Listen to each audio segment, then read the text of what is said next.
दिल्ली की सच्ची घटना पर आधारित। क्या आप लोगों ने कभी सोचा है क्या होगा अगर श्री कृष्ण की सेवा में हो जाए एक गलती। ये कहानी है दिल्ली के एक परिवार की। एक परिवार में 3 भाई बहन थे और परिवार बहुत ही अच्छा था। छोटी वाली बेटी को कृष्ण से बचपन से ही प्रेम था। एक दिन वह अपनी माँ से कहती है कि मम्मी, हम लड्डू गोपाल की मूर्ति लेकर आएंगे। उसकी माँ ने भी खुशी खुशी बोल दिया कि हाँ, चलेंगे तो ले आएंगे। उस समय को काफी टाइम हो गया और वह लोग भूल गए, मगर कृष्ण तो कृष्ण है, वह नहीं भूले।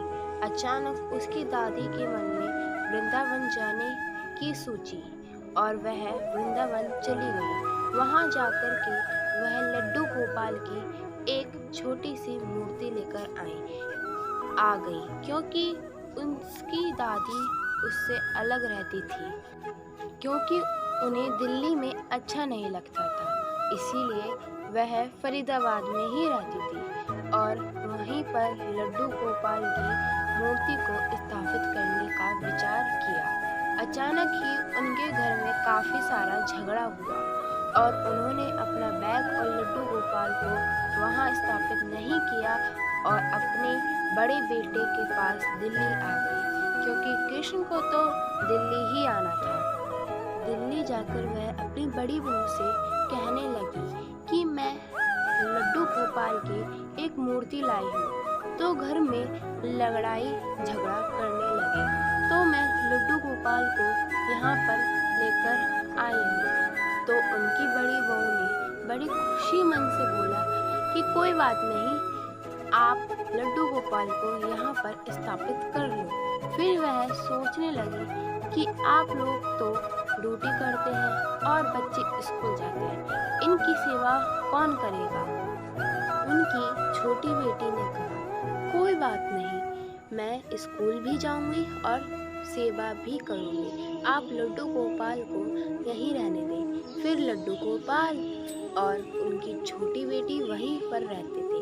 एक दिन अचानक तीनों भाई बहन घूमने चले गए और देर रात से घर पर आए। माँ ने लड्डू गोपाल को खाना तो खिला दिया था, लड्डू गोपाल को सुलाया नहीं था। माँ ने सोचा लड्डू गोपाल को बेटी सुला देगी और बेटी ने सोचा माँ ने सुला दिया होगा और वह लोग सो गए। अचानक रात 12 बजे जोर जोर से बिल्डिंग का गेट खटखटाने की आवाज आई। 2 पुलिस वाले जोर जोर से आवाज दे रहे थे, ऊपर वाली लड़कियों को जगाओ, हमें कुछ खोजना है। सभी लोगों ने उनका जाकर गेट खटखटाया और उनको उठाया कि आपको 2 पुलिस वाले खोज रहे हैं। अब छोटी लड़की और उसकी माँ बाहर निकलकर आए। उसकी माँ ने पुलिस वालों से कहा, आपको रात में क्या खोजना है, क्या हो गया है। उन्होंने सॉरी बोला और चले गए। अब सारे पड़ोसी और उसकी माँ सोचने लगी कि रात 12 बजे से और 2:30 बजे तक ये पुलिस वाले सॉरी बोलने के लिए वेट कर रहे थे, या कुछ और है। माँ बेटी दोनों ऊपर आ गए और सभी पड़ोसी अपने अपने घर में जाकर सो गए। अचानक उसकी माँ की निगाह लड्डू गोपाल पर पड़ी, जो कि अभी तक बैठे हुए थे। अब उसकी माँ को सारी लीलाधर की समझ में आ गई। वह पुलिस वाले सॉरी इसलिए